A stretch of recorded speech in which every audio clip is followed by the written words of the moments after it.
শুভ সকাল, সবাই কেমন আছেন? আশা করি আল্লাহর রহমতে ভালো আছেন। আজকে আমি সকালে মাছের ডাল দিয়ে খিচুড়ি রান্না করবাম। এখানে আমি কাঁচামরিচ, পেঁয়াজ, রসুন কেটে নিছি, আর এখানে যা যা মশলা লাগে সব আমি একসাথে নিয়ে নিছি। এখন একে একে এখানে দিবাম। এই যে আমার মাছের ডাল দিয়া চাল দিয়া মিক্স করে আমি সুন্দর করে ধুয়ে নিছি। এখন আমি যে প্রথমে কাঁচামরিচ দিয়ে দিলাম, রসুন পেঁয়াজ দিলাম, তারপরে এই যে রসুন দিয়ে দিলাম,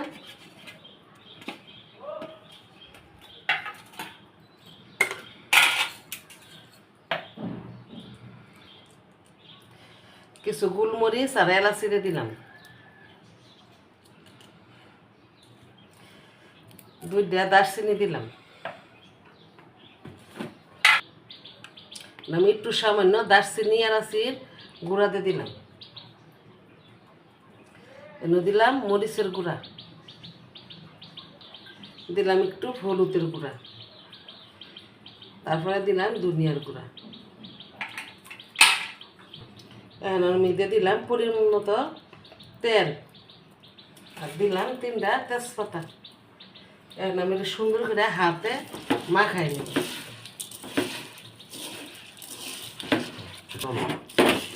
আমি সুন্দর করে এখানে করে মাখাই নিতেছি, হাতে মাখাইয়া বসাই দিই। যে আমার মাখানি শেষ, এখন আমি পরিমাণ মতো পানি দিয়ে দিব।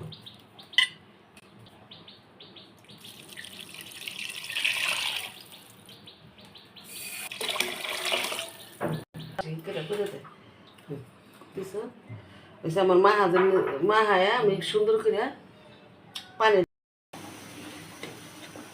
আমার খিচুড়ি রান্নাটা এখন আমি না একটু ঘি দিয়ে দিব, 1 চামচ ঘি দিয়ে দিব।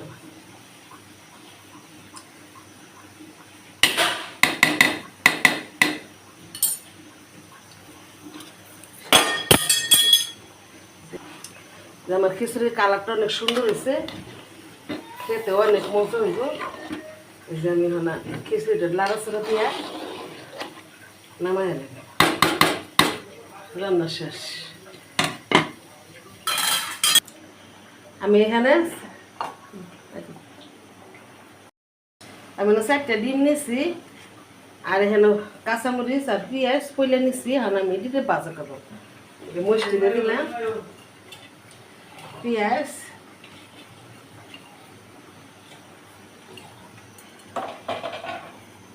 আমি সুন্দর করে পেস্টটি মাখাই নিলাম।